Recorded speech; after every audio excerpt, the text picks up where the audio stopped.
Shalom saudara yang dikasihi Tuhan. Sungguh bersyukur kepada Tuhan.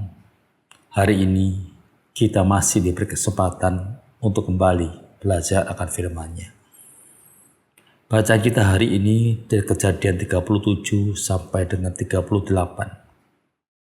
Renungan kita dari Kejadian 38. Saya bacakan satu ayat, yaitu ayat 26 yang berbunyi demikian.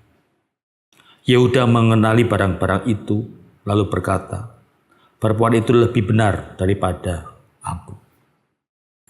Saudara, dalam kehidupan kita saat ini, kita sering menjumpai kenyataan pahit, kegagalan moral di dalam keluarga, lembaga, bahkan gereja.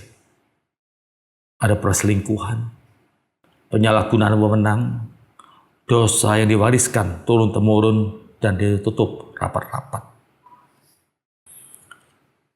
Pertanyaan kita sekarang, saudara, apakah masih ada harapan ketika seseorang atau sebuah keluarga jatuh ke dalam dosa sedalam itu? Apakah Tuhan masih mau bekerja melalui hidup yang penuh luka dan kegagalan? Kejadian 38 seakan menjadi selingan aneh di tengah kisah Yusuf yang penuh integritas. Tapi ternyata Tuhan sedang menyampaikan pesan besar lewat kehidupan Yehuda. Yehuda anak Yakub menjauh dari keluarganya dan memilih menikah dengan perempuan Kanaan.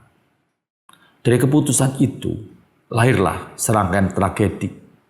Anak-anak yang jahat, mati muda, dan tanggung jawab kepada Tamar sebagai menantunya diabaikan begitu saja oleh Yehuda.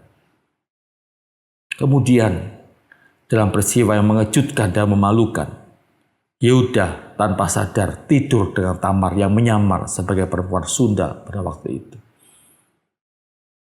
Pertanyaan kita sekarang, saudara, mengapa kisah seburuk itu justru dimasukkan dalam Alkitab? Bukannya Tuhan bisa saja menghapusnya dari catatan sejarah. Tapi justru, saudara, dari hubungan Yehuda dan Tamar lahirlah Peres. Dari Peres, kelak lahirlah Raja Daud. Dan pada akhirnya, Yesus Kristus, Sang Juru Selamat dunia. Tuhan tidak hanya berkarya melalui cerita hidup yang rapi dan suci. Ia juga berkarya melalui cerita yang luka, gagal, bahkan memalukan. Mungkin kita merasa terlalu kotor untuk dipakai Tuhan saat ini. Mungkin masa lalu kita penuh dengan dosa. Dan hari ini kita hanya menatap reruntuhannya. Tapi Tuhan tidak menunggu kesempurnaan untuk mulai bekerja, saudara. Dia menanti pertobatan dari saya dan juga saudara. Dalam ayat 26, Yehuda akhirnya berkata, perempuan itu lebih benar daripadaku. Itu adalah kalimat kejujuran dan titik balik. Setelah itu, hidup Yehuda berubah. Ia menjadi pribadi yang bertanggung jawab, bahkan rela berkorban demi saudaranya sendiri. Saudara, saat kita mau jujur, bertobat, dan menyerahkan hidup kita kembali kepada Tuhan, Tuhan sanggup mengubah aib menjadi alat kemuliaan-Nya. Jadi jika hari ini kita merasa hidup kita terlalu rusak, keluarga kita terlalu kacau, masa lalu kita terlalu kotor, ingatlah, Tuhan tidak menjauh dari kekacauan. Ia justru masuk ke dalamnya. Dan dari runtuhan itu, Ia membangun kisah penebusan. Mari kita berdoa, saudara. Tuhan, kami datang kepadamu dengan hati yang hancur.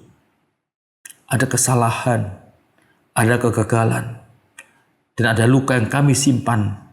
Tapi hari ini kami percaya, Engkau adalah Allah yang tetap berkarya, bahkan di tengah kekacauan hidup kami.